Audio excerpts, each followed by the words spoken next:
All right, we're going to call the meeting to order. Could you please rise for the Pledge of Allegiance? I pledge allegiance to the flag of the United States of America and to the republic for which it stands, one nation, under God, indivisible, with liberty and justice for all. Thank you. Can we please have roll call? Yes, you may. Councilmember Shacker. Here. Councilmember Perkins. Here. Councilmember Phillips. Here. Councilmember McCafferty is absent. Councilmember Armstrong. Here. Vice Mayor Granillo. Here. Mayor Miller. Here. And our town attorney, Andrew McGuire, is present. All right, introductions, presentations, and proclamations. I have a presentation by Mackenzie Rogers and Frank Sanderson, APS Northwest Division Manager, regarding an overview of APS's FireWise Fire Mitigation Program. Hi. Hi, good evening, Honorable Mayor and Council. Fancy, right? We're stretching it a little bit. As most of you know, I have accepted a new position within APS, overseeing our large EHV or extra high voltage lines across the state.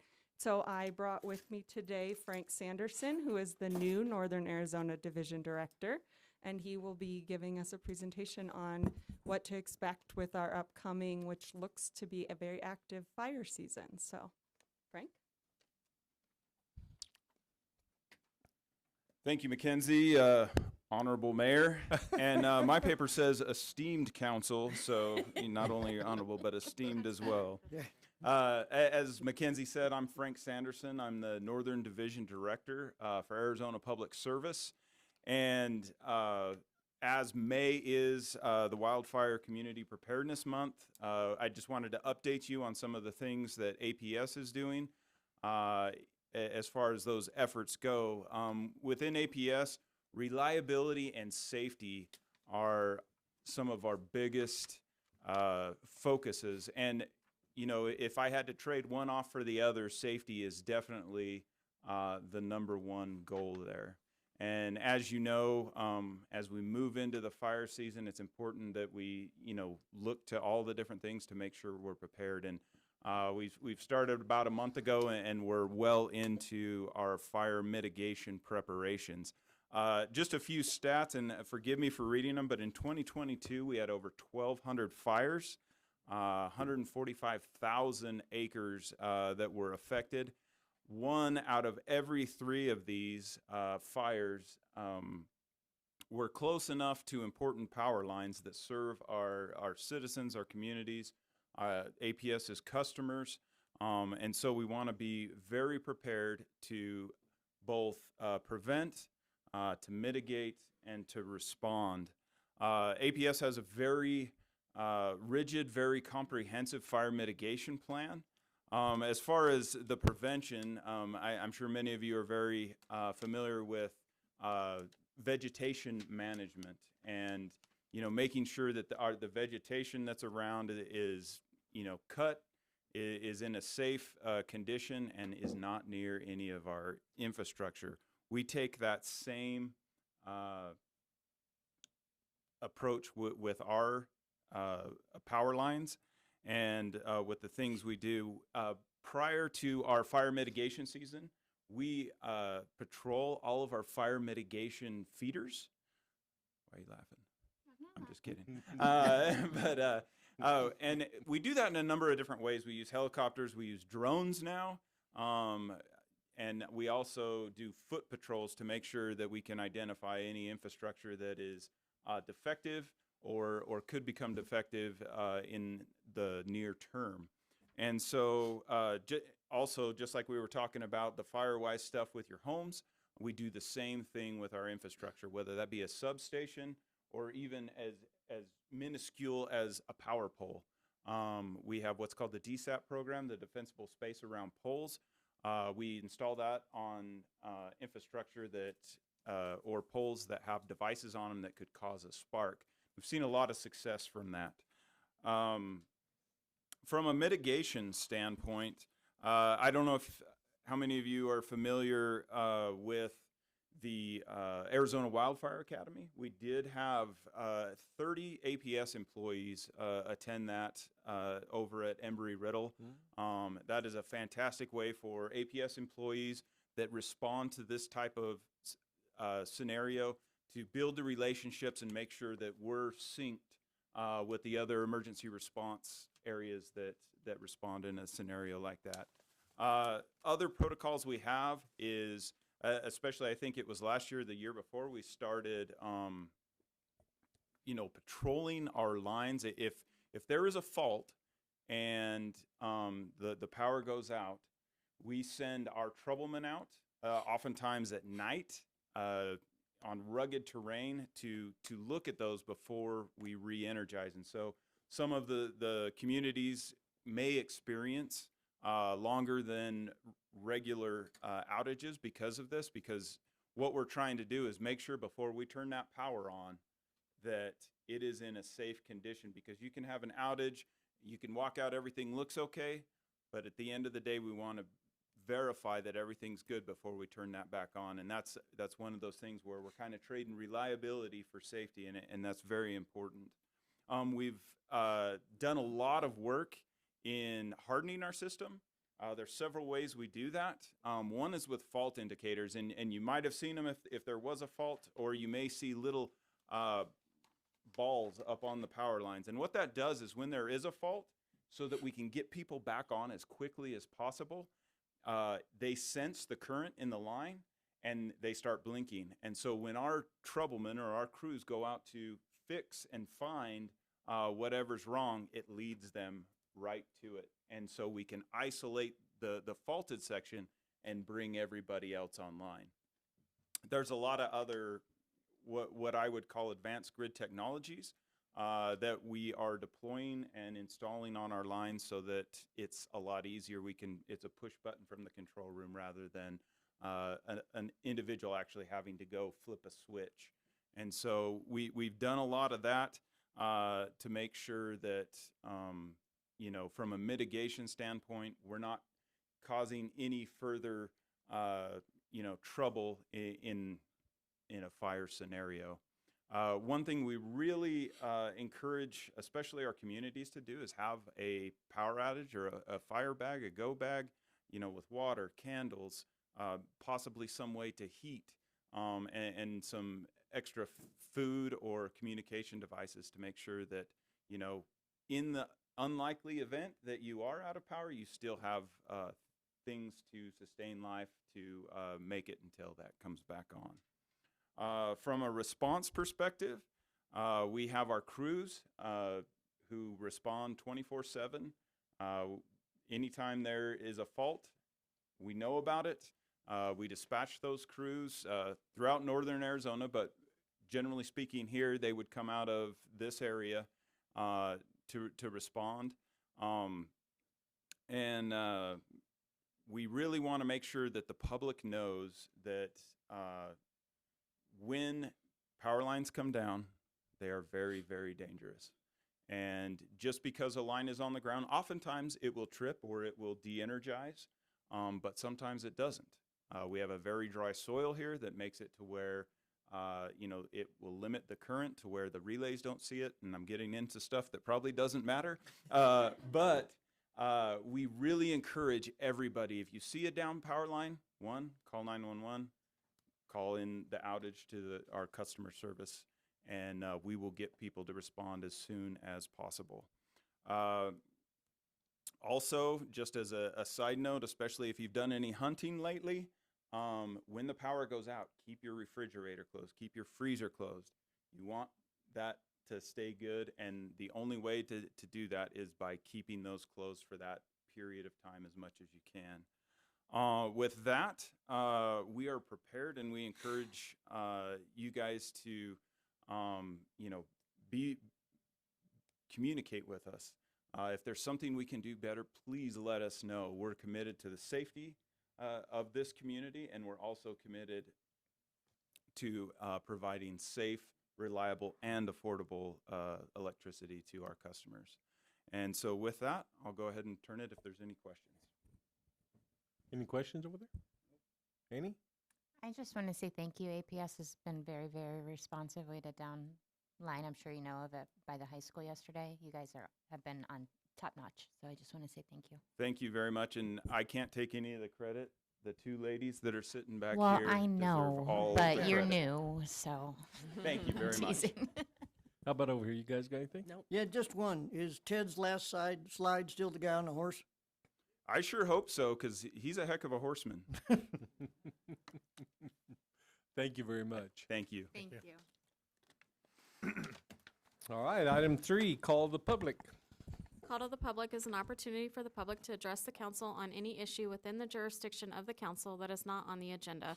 Public comment is at the discretion of council and not not required by law. Individuals are limited to speak for 3 minutes. Yielding of time will not be permitted. The total time for call to the public may be up to 30 minutes per meeting. Council action taken as a result of public comment will be limited to directing staff to study the matter, scheduling the matter for further consideration and decision at a later date, or responding to criticism. Disrespectful behavior will not be tolerated. This includes loud outbursts, profanity, and disruptive discussions among our audience.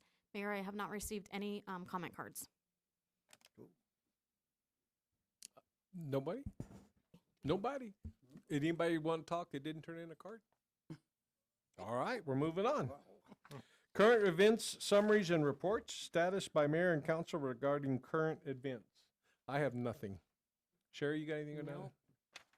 House Bill 2543 is on its way to the Senate Rules Committee, still being voted on positively by both parties. When House Bill 2533 is what? 43, that's the one that'll take Road 3 north to Road 4 north to Road 5 north, widening, new sidewalks, gutters, all that neat stuff, plus a roundabout at Road 5. Bob, you got anything? No. Annie? Eric? No. All right. Status reports by Town Manager Cindy Blackmore regarding town accomplishments and current or upcoming projects. Thank you, Mayor, Council. Just a couple of things.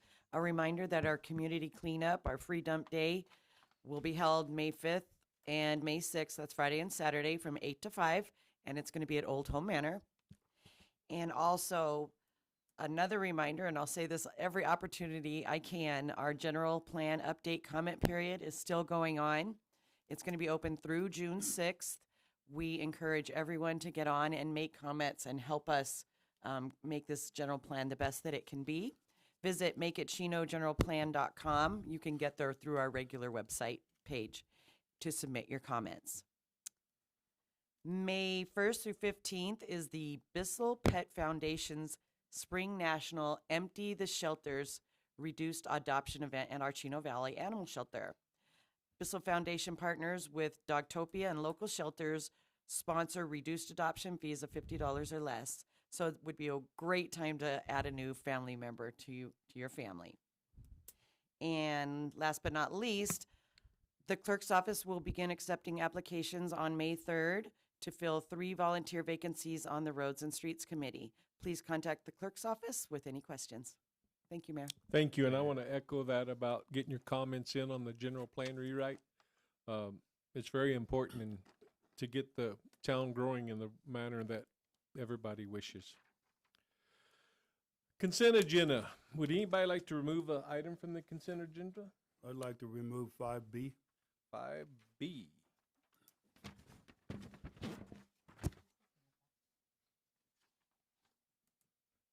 Okay, anything else over here? Any? Here? No. No. Okay, I'll entertain the motion. I'll entertain a motion to approve consent agenda items A, C, D, and E. Second. Motion made and seconded. All in favor? Aye. Aye. Opposed? Motion carries. All right. Consideration and possible action to recommend approval of an application from Agent Gregory Collins for the permanent extension of premises for Lucy's Place located at 3020 West Road 4 North, Chino Valley. Good evening, Mayor and Council. I don't know if you want me to read the staff report, Councilmember Shacker, or if you have something specific you'd like to ask. Well, the first thing is it's the wrong address. It's 3020 Highway 89. I'll double check on that for you. Okay. And they're already using the patio. That's correct. They actually have a temporary extension of premise. Lucy's has come in numerous times, so it's good for every 6 months. They've been consistent on coming in and getting those temporary ones approved. Now they're coming in and asking for a permanent, so they no longer have to come in every 6 months and reapply for that temporary. And what about the distance from the highway? Distance for, From the highway to the fence? I don't know that I have that information. Let me see if there was anything in the staff report. Was the agent or applicant not here? They are not.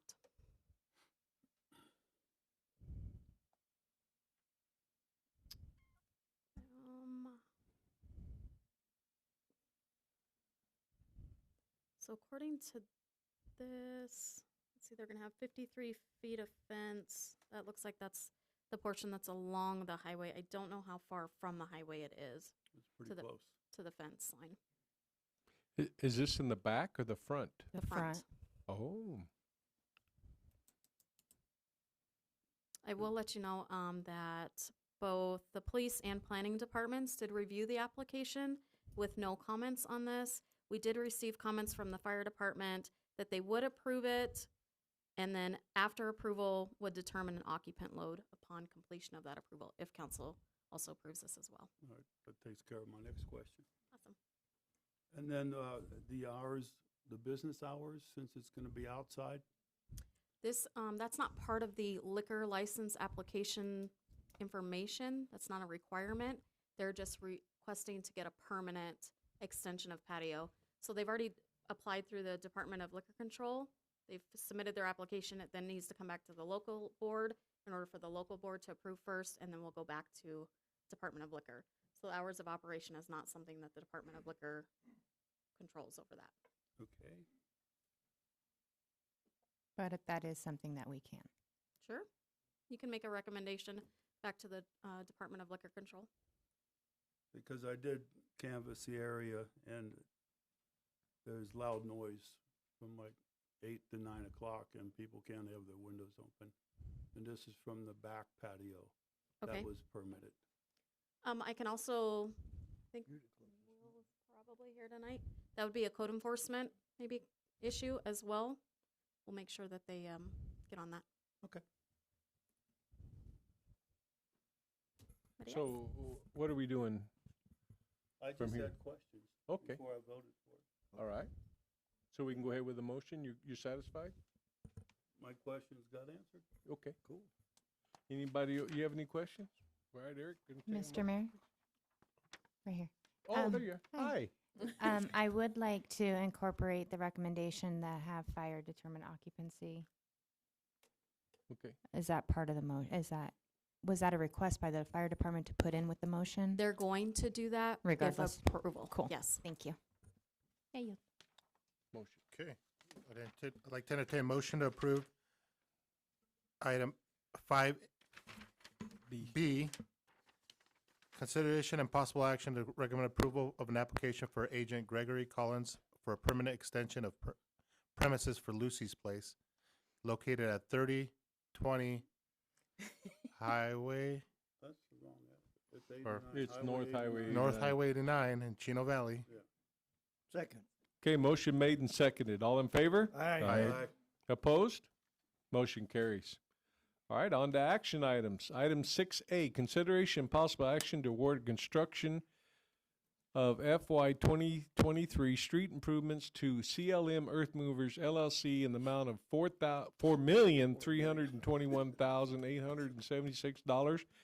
$4,321,876.25. Thank you, Honorable Mayor and esteemed council. Wow. So, Easy.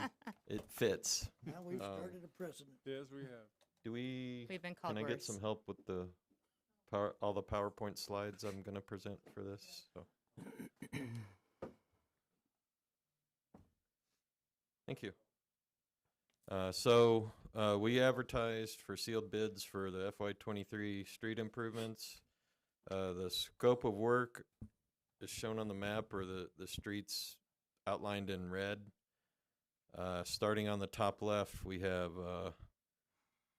their cul-de-sacs off of West Perkinsville Road. We have Cantfield Avenue, Taylor Avenue, and Campbell Avenue. That those portions, the town is going to do the prep work and gravel work for the roads, and the contract calls for the contractor to pave those roads. So that's how we're able to do all three of those instead of just one.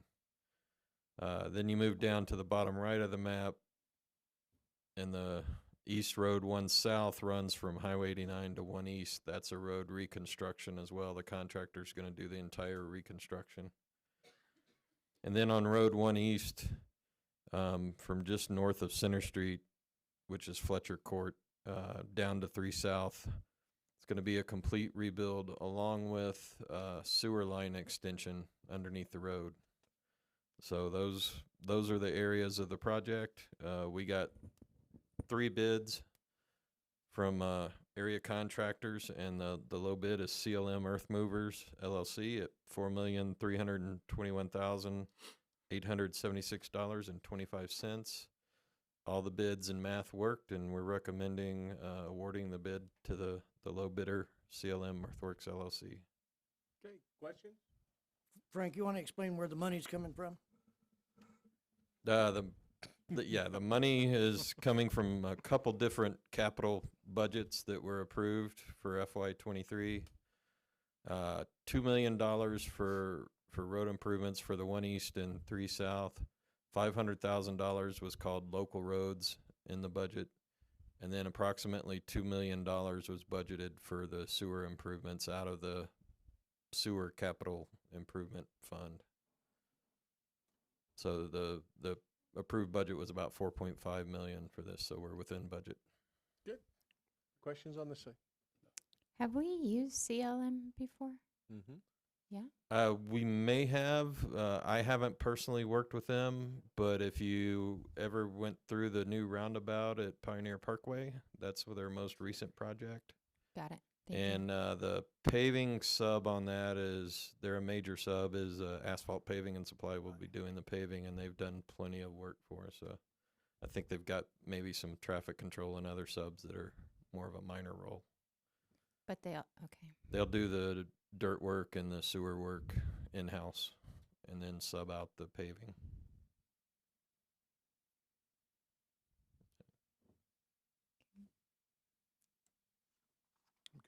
We'll have a motion.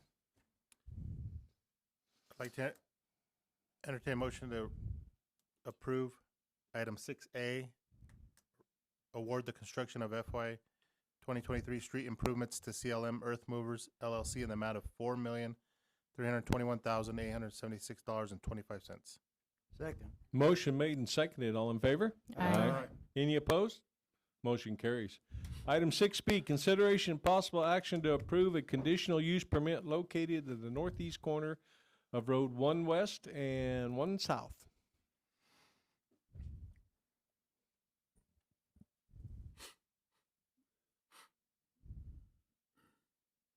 I'm ready when you are. Okay. Well, thank you, Mayor, Vice Mayor, and council members. Beth and Hang, Associate Planner. Tonight, the item before you is a request for a conditional use permit for the Bates conditional use permit.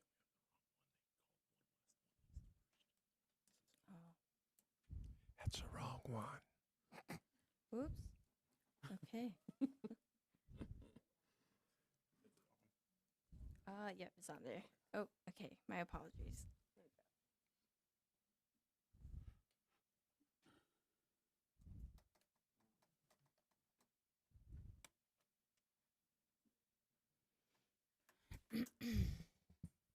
Okay.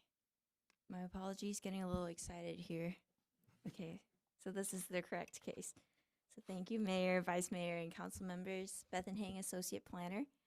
Tonight, the item before you is a request for a conditional use permit for the Asselstein conditional use permit. And the representative and applicant is in attendance tonight.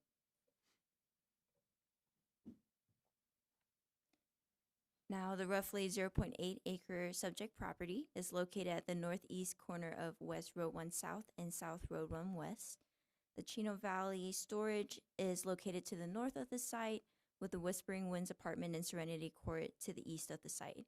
The subject property is currently vacant. So currently, the subject property is zoned commercial light, with commercial light zoning to the north and the east, and single-family residential 2-acre minimum to the west, and single-family residential 2-acre minimum to the south.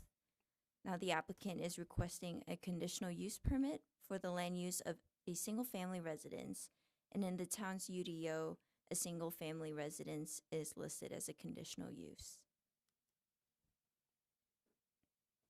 So the general plan designates this property as medium-density residential 2 acres or less. The subject property is currently zoned commercial light, and the underlying zoning district is remaining the same. It's not changing.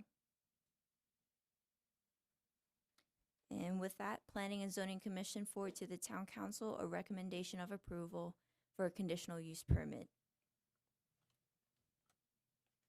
And here are the conditions of approval.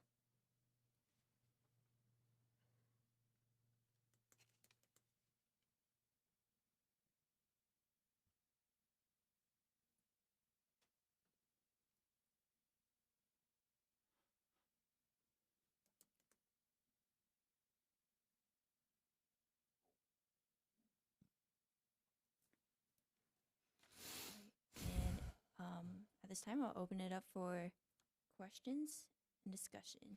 Can you go back to the, I don't know, a couple slides back where it shows the oversight of it, the property? This one?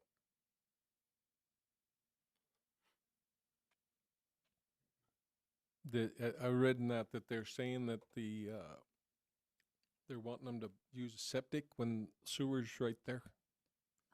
I believe that's a question that Public Works Director Frank Marbury can answer. Okay.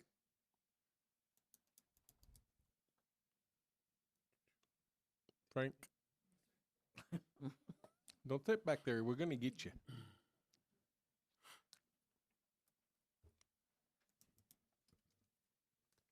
Yes, Is sir. this the same property we talked about before? Yes, sir. You and I. Okay. So you want me to Yeah, please basically elaborate describe further. my recommendations? Hmm? Want me to basically describe my recommendations? So, right. So, yeah, as town engineer, I am recommending this one be allowed septic based on my interpretation of the code.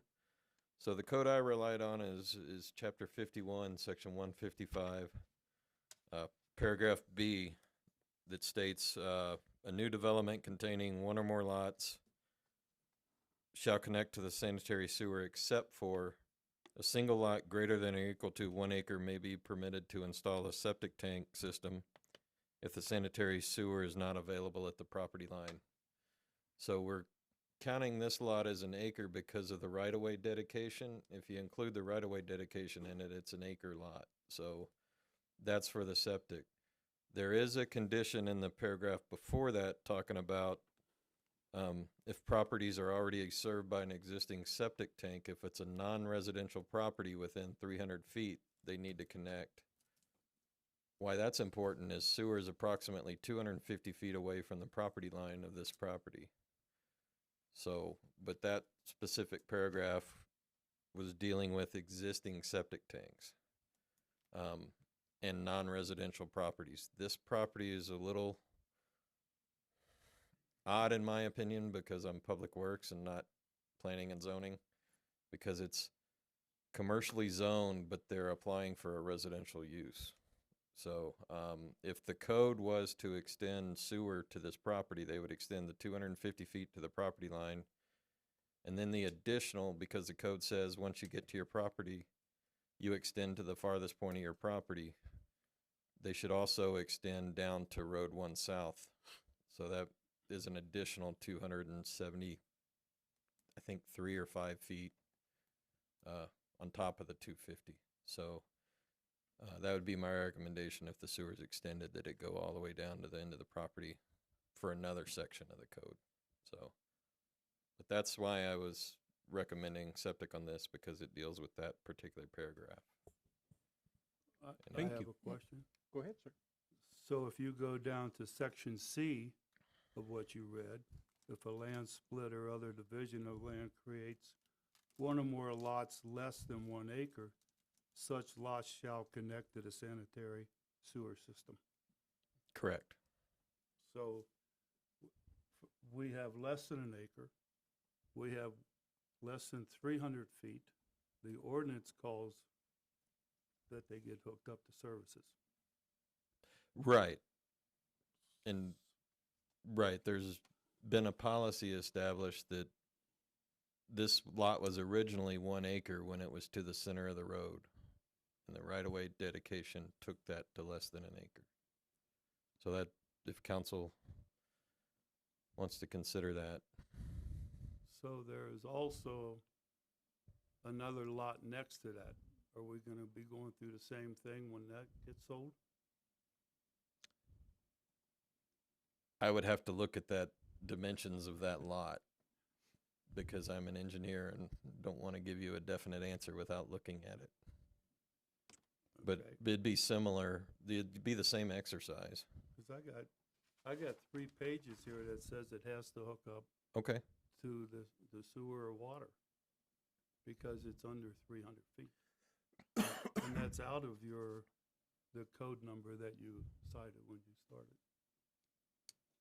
okay.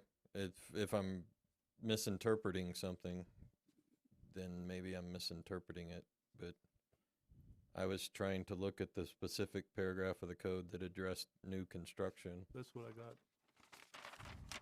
I got that. Okay, You want to read what you highlighted then? You read that part.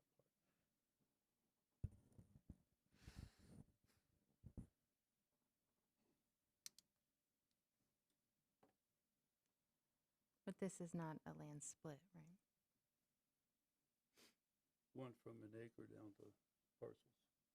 Well, acre because they dedicated the roadway. There's a 2-acre lot. North of that property. So just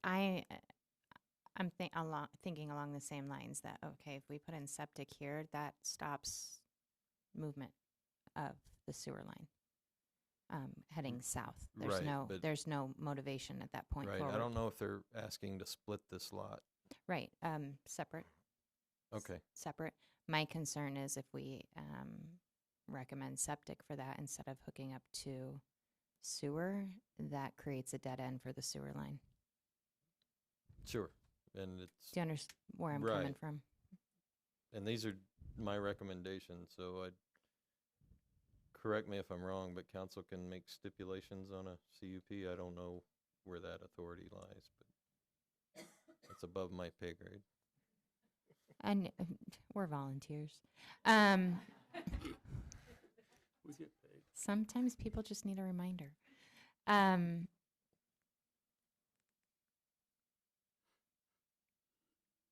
There's no current structure. This is for a new home, correct? Under commercial light.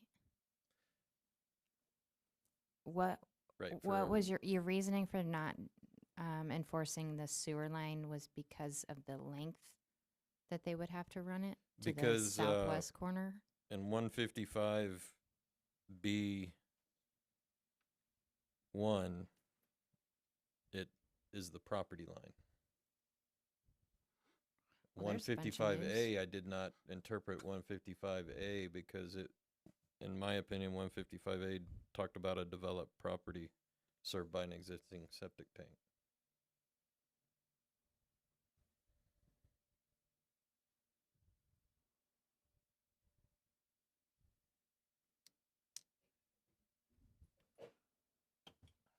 So is the property an acre or not an acre?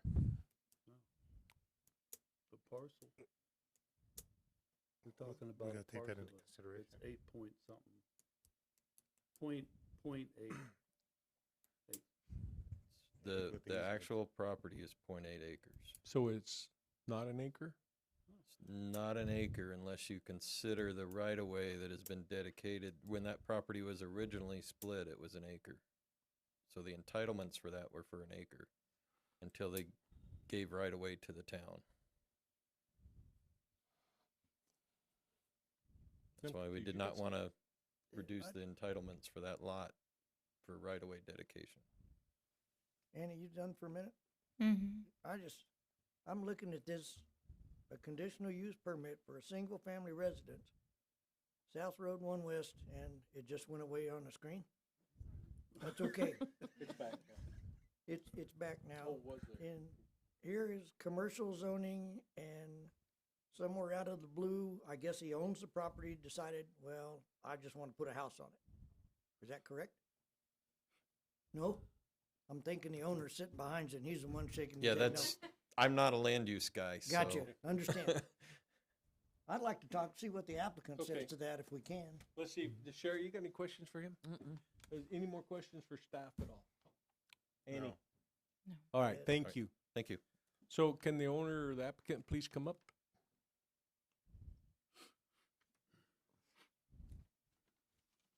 Good evening.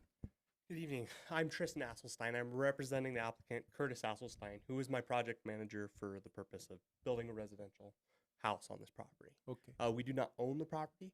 We are looking to purchase the property from Tanyetta, who's sitting behind me. And part of our condition of purchase was that we gain a CUP. Now, I understand that, yes, we want sewer to be able to continue through our town. I am totally agreeable to that. But right now, the current, Frank, current cost per foot to install sewer, roughly?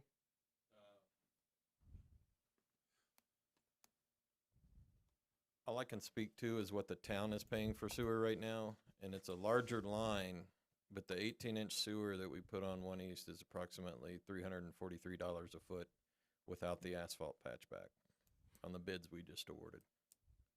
Okay, and it's how far from existing to the property? 250 feet to the property, and then along the property an additional 270? 275, so 275. about 525 total, depending on which part of it you want to look at. Okay, I'm sorry, go ahead, sir. All right, sorry. But in order for me to do that, it would be above $150,000 for me to install sewer on this property. If it was brought, say, like what's going on with 1 East, if the city were bringing it through, I would be willing to tie into it later on. And if I need to sign an agreement for that, I would, at my cost, tie into the sewer to continue town growth. The other thing is I'm trying to build this home for my family. We ended up in hardships due to COVID, laid off, kicked out of our home. And we've been trying to survive in the rental situation that's going on. We are living with my parents currently, my wife and my 7-month-old daughter, and we are looking for an opportunity to build ourselves a home. Gotcha. And so I appreciate Okay. you guys taking the time to hear me. He's got questions, go ahead. Just this piece of property, did it fall into your lap, or you? It's not that it fell into our lap. We found it online, and it currently has a well, which would reduce costs for us significantly in building a home on this property. Sure.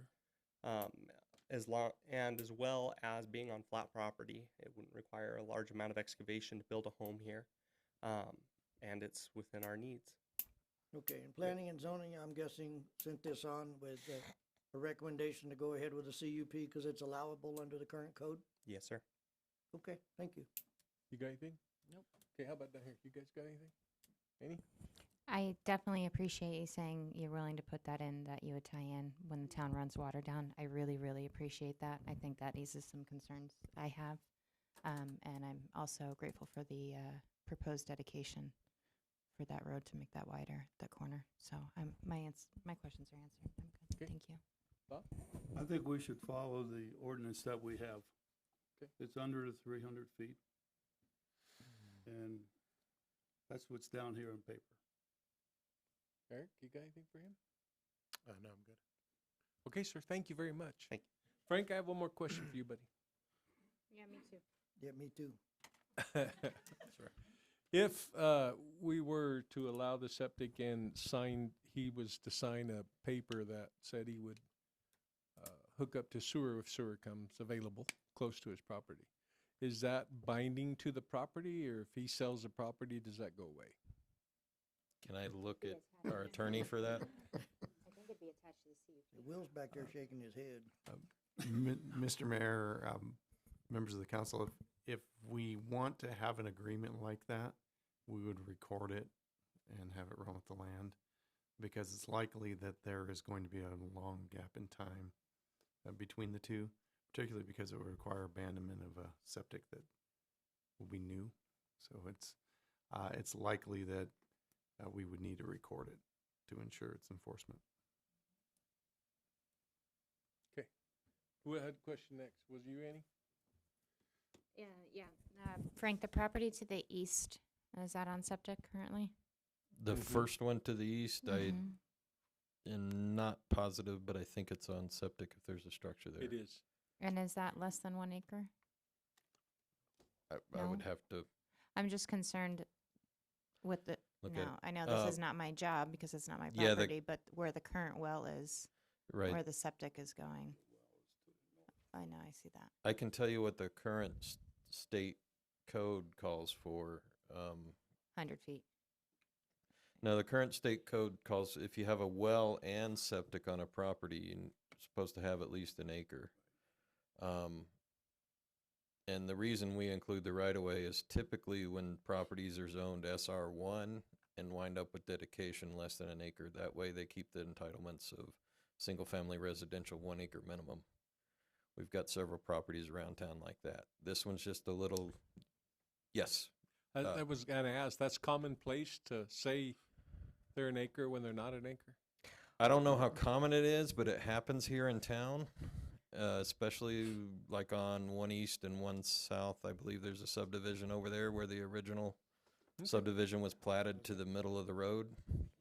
So we're trying to get the right of way, but they still want to keep their entitlements for the 1 acre zoning.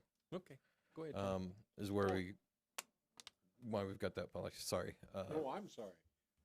Annie, are you still rolling? Yeah. Okay, go ahead. Okay, so after the proposed dedication, we actually dropped to 0.679 of an acre. So we're looking at closer to half an acre, Okay. according to this. This was on Right. page 107 of what we got. So if we're doing a little bit over half an acre, there's an existing well.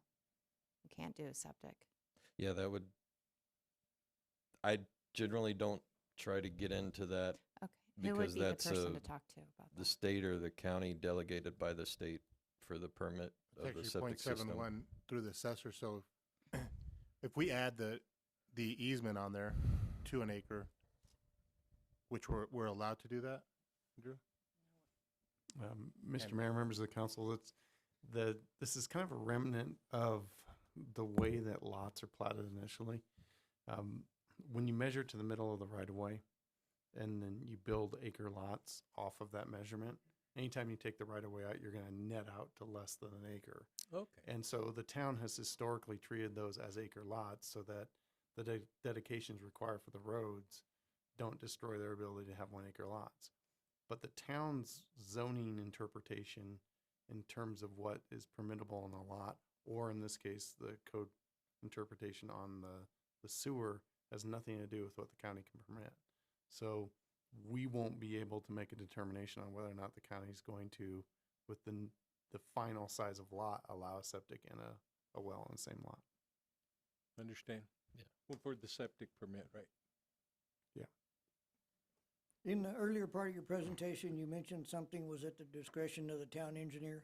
Can you repeat that for me, because I lost it somewhere in the CUPs? Not that I know of as far as that goes. I said the council can put conditions onto the CUP if they wish. Yeah, but didn't you mention something earlier before that as a town engineer, you could do something?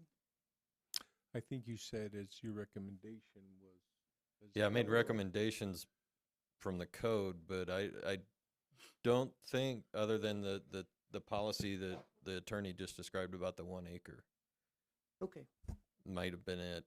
How about over here? You guys done? I'm done. So I apologize if I missed something. It's not my property,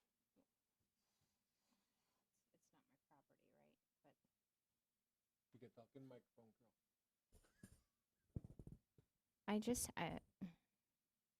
I'm concerned about the size of doing a well and septic. I know that's not within our purview here, but we're also talking about the town has identified it as a flood on the subject property, the flooding area, and the house is like split with the flooding area on half of it. I'm just concerned. Right. I could But I'm try to concerned. address that if you want. That would be Okay, for the yeah. county to approve anyways. On the flood? Oh, no, on a septic to the well.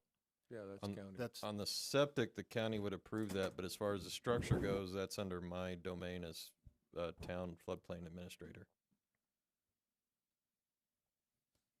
So what we would, and hopefully it's a stipulation in there that they have an engineered drainage study for this lot and set a finished floor elevation for this property. If it's not there, I'd recommend that. Thank you. Frank, I'm gonna interrupt you. Could you please bring up, do you got a plot on your stuff? It's page 107 of what we got.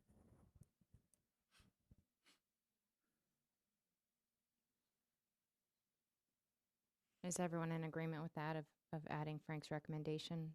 Or I'll write down what you actually, your verbiage was. Yeah, and that might enhance number 4s and make it more clear. Does that one help? Yes, thank you.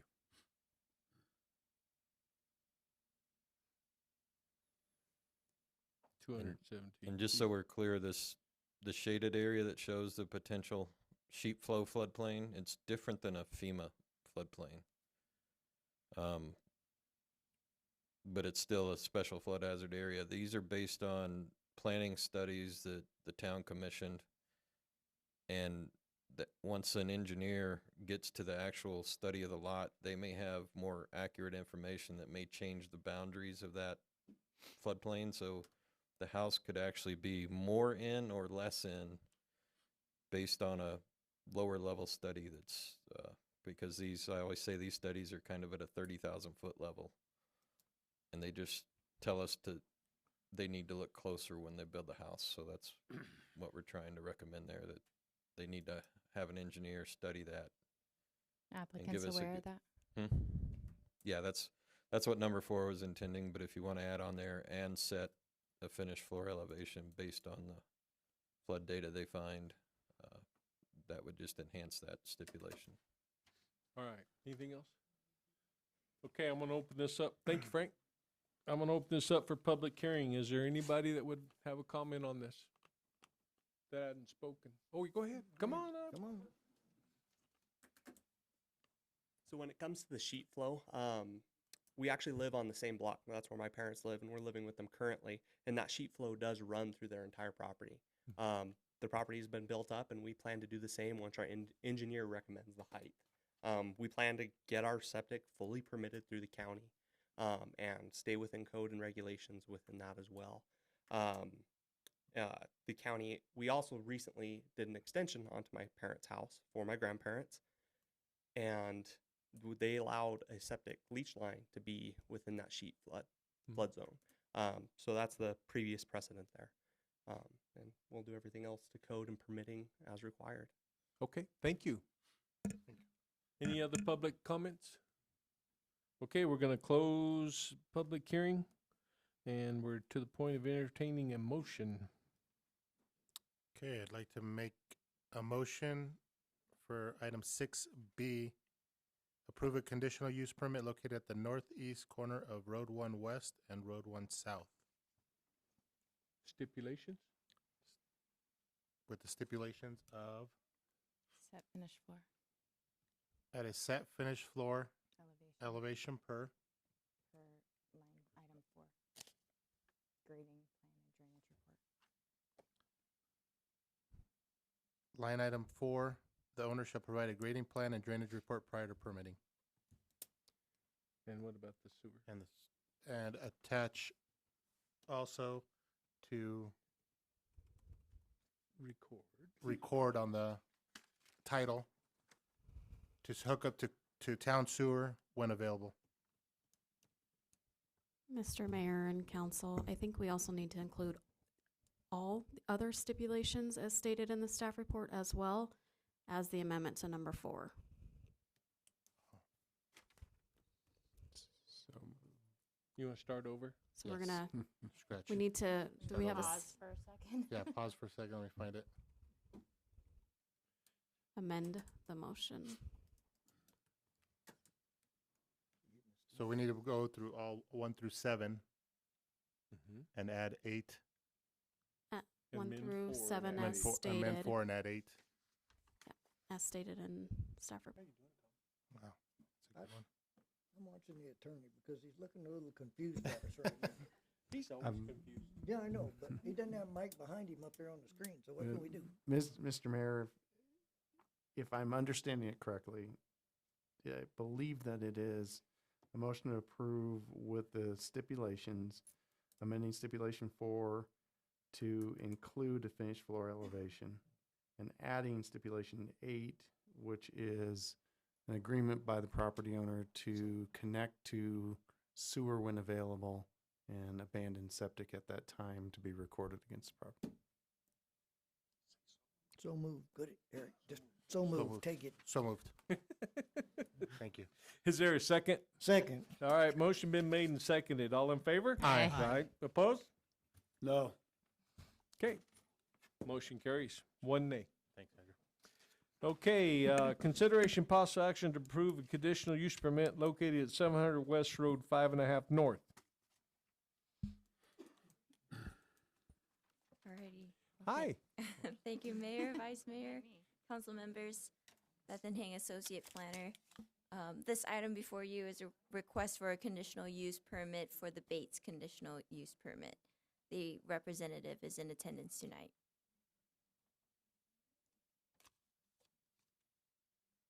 All right, now the roughly 14-acre subject property is located north of West Road 5.5 North. The subject property is currently vacant.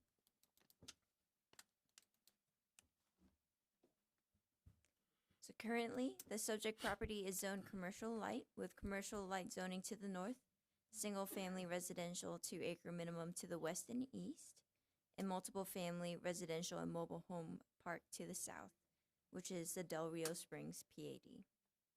The applicant is requesting a conditional use permit for the land use of single-family residence, and in the town's UDO, a single-family residence is listed as a conditional use.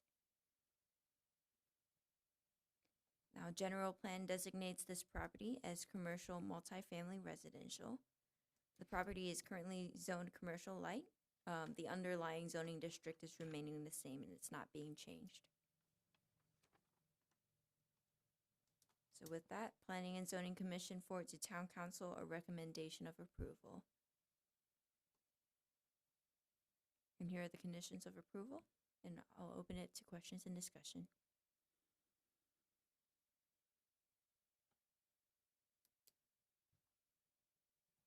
All right, any questions for staff? No. Kinda? Questions? I'm good. No question, Tom? What's the status of well and septic or whatever on this piece of property? So the applicant intends to have a well and septic for this property. But neither one are there now.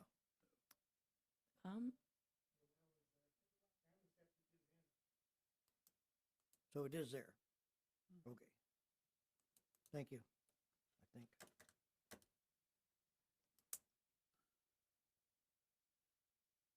Annie, do you have questions?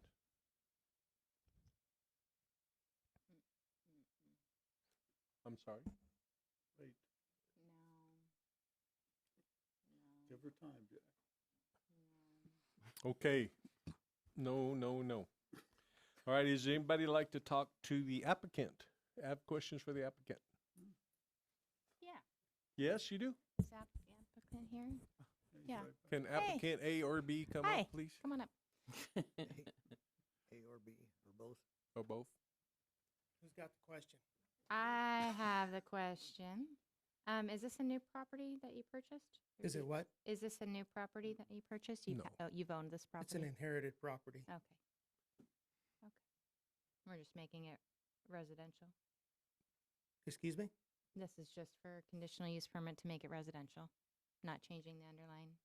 It's for you specifically? That's what I'm asking. We're just making this a residential property for you. It would be good for us to have it just made residential. But they're working on that through the general plan. So they advised, the planners advised me to go this route with the conditional use permit at this time. I understand. Thank you. And they'll take care of rezoning through the change in the general plan. Gotcha. Anybody else got anything? No? Okay, thank you, Trav. Did you want him to state his name? Oh, Okay, got it. Can I get your Yeah. name for the record, please? Thank you. okay, we'll open it up for public hearing. Is there anybody that would like to make a comment on this? Seeing none, we'll close that and entertain a motion. I'd like to make a motion to approve item 6C, approve a conditional use permit located on 700 West Road 5.5 North With the conditions. with the condition CP, Coming up, coming. the conditions of approval. One, the conditions listed below are in addition to town codes, rules, fees, and regulations that are applicable to this action. And two, the owner shall sign a waiver of claims form, which the town will provide and record with the Yavapai County Recorder's Office prior to the rezone being heard by the town council. Second. Okay, motion made and seconded. All in favor? Aye. Aye. Any opposed? Motion carries.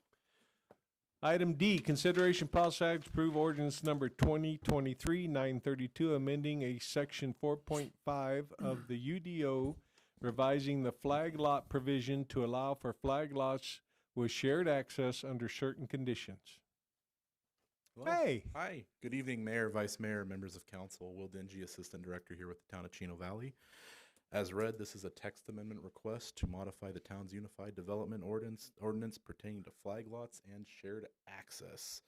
This is a staff-initiated text amendment following several interactions with Chino Valley citizens over the counter and several pre-application meetings, resulting in the inability of certain property owners being unable to split their property due to neighboring flag lots.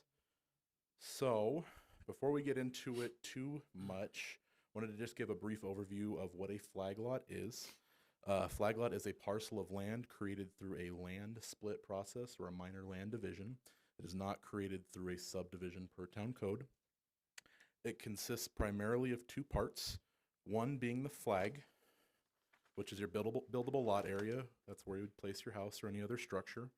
And the additional piece would be the flagpole, which serves as your access or driveway to your lot. A couple stipulations or code requirements that Town of Chino Valley has is that a maximum length of a flagpole is 330 feet total. And then the maximum width of a flagpole, or minimum width, excuse me, of a flagpole is 50 feet, and it must front on a town street.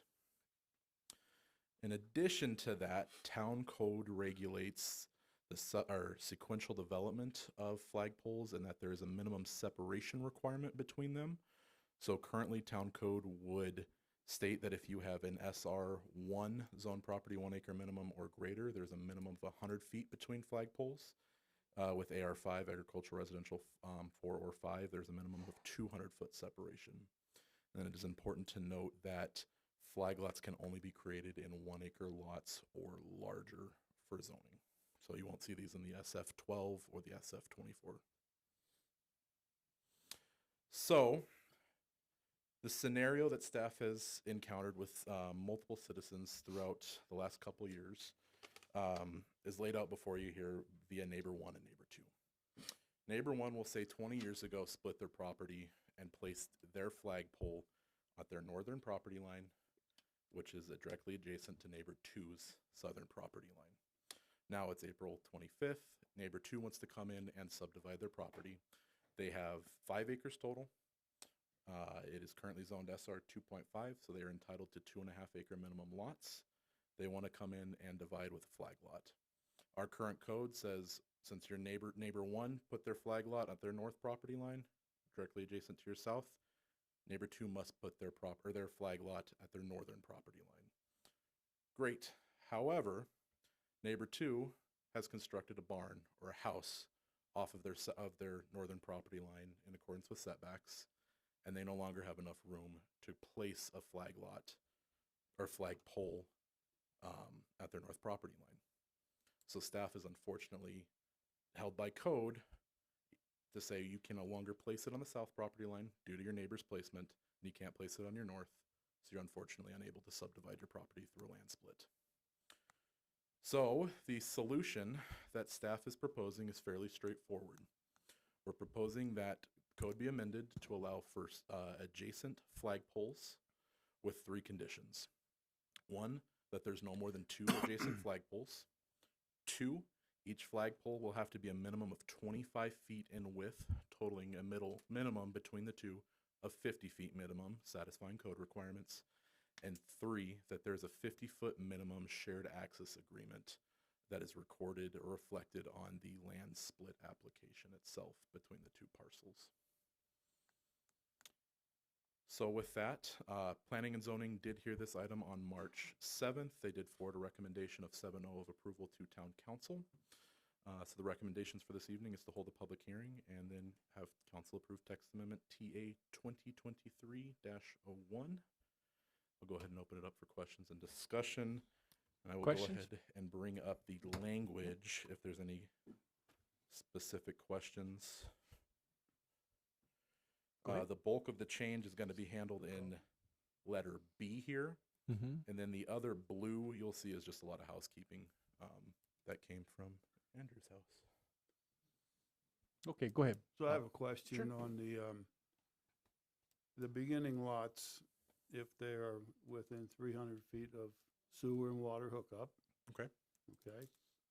And then you split them, the back lots, what's the ordinance on that? If they're, Sure. are they still part of the 300 feet, or do they not count because for some reason they can be 300, more than 300 feet? Sure. So it's a multi-facet answer for you. I don't want that. So I'm going to start with the easy and then go to the hard one here. So from our understanding, whenever you split a piece of property with a flag lot, your frontage is found on the street. This flagpole here, if you're looking at neighbor 1 here, their flag lot, here's the street, that would be the distance to their lot. So you have street frontage, your property fronts the street, that distance would be measured to that property. There is an exclusion, however. Currently within our code, I believe it's our subdivision regulations, section 5. There is an exemption until 2025, I believe, that if a landowner is splitting their property in close proximity within that 300 feet of a utility, sewer, or water, they are exempt from connecting. So. Why do we have this ordinance? What? Say that again. You lost me. Yes. So it's part of our subdivision rewrite back in 2020. Whenever we redid that and tackled the whole lot split issue, lot split subdivision issue, there was an exemption recommended by council that be put into code that exempted property owners that split their property within the required 300 feet by code. They do not have to hook up if their property is split and developed. Where did that come from? Last year. Apparently one of us 2020, knew about. yeah.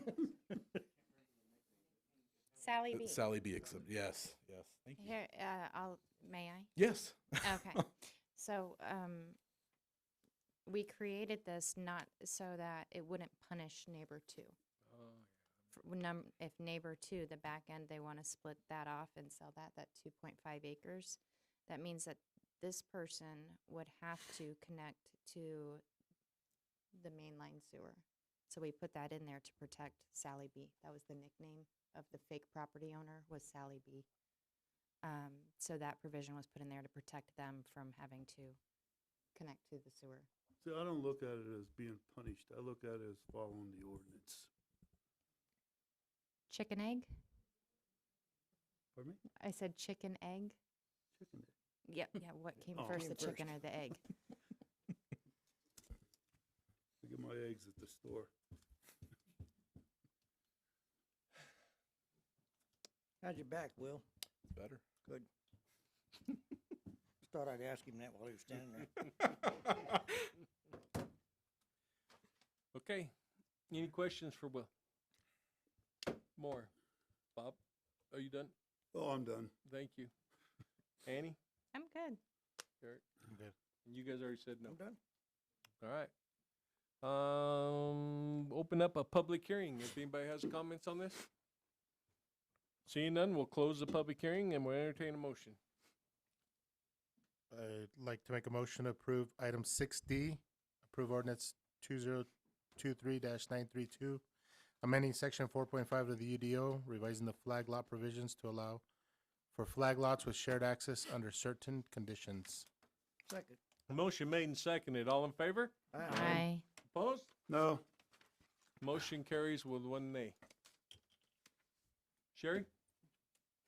I make a motion to adjourn. Second. Motion Aye. made and seconded. All in favor? Aye. We're adjourned. Aye. Thank you.